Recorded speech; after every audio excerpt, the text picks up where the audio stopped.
The driving force is our ability in the National Assembly, in the two chambers, to work very amicably and productively. And then, of course, our ability as a National Assembly, as an institution, to work with the executive arm of government in such a manner that the processing of the budget estimates, as will be led by the President all the time, are done in such a way that every arm of government, all the two arms, participate fully at the appropriate time.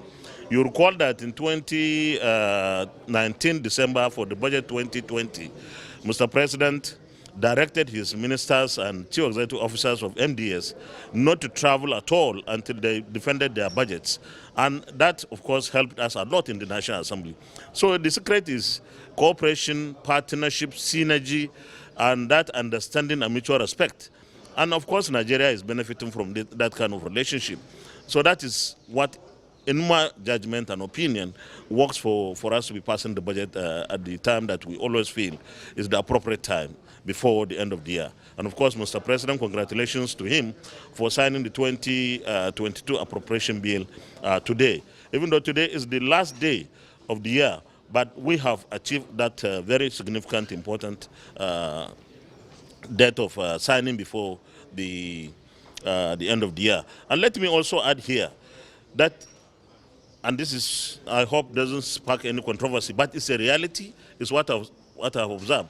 The ability of the federal government to have its budget passed and signed before the end of the year has made so many states to also work towards achieving that. And by today, you would have noticed that more than half of our states would have signed the budget 2022, and that is the kind of leadership that the federal government is giving to the subnationals. I thought you would ask us what the president is happy with, because he's happy with most things and not the few things. With what is not happy. Well, I'm coming to that, but I think the most important thing is Mr. President is happy with the majority of what the National Assembly has done, and that's the most critical thing that we need to focus on.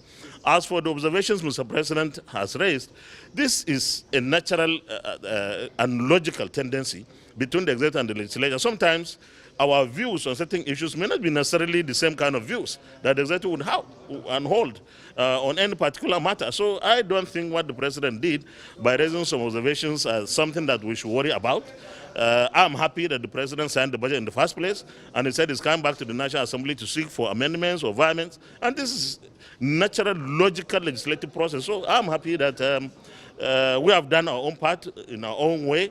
This is based on judgments. When we ask for more resources coming from the independent sources, especially from the government-owned enterprises of about 400 to 500 billion, is because we believe that these government-owned enterprises should contribute even much more. In fact, I hold the opinion that they should have contributed about $1 trillion at least, not 500 billion or so. So I believe that the National Assembly was right in its judgment, but there is nothing wrong in the executive arm of government coming back to the National Assembly to see how we are able to dialogue and go through the process and see where the misunderstanding is. But I don't think that is supposed to be worrisome development for us. Every year's budget is an improvement on the last one.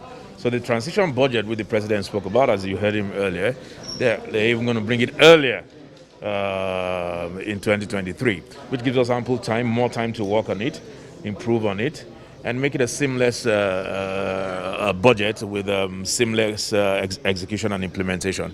I don't think I have a problem with 2023. 2023 budget is going to come, it's going to go, and we're going to work on it just like we've been working on the other budgets.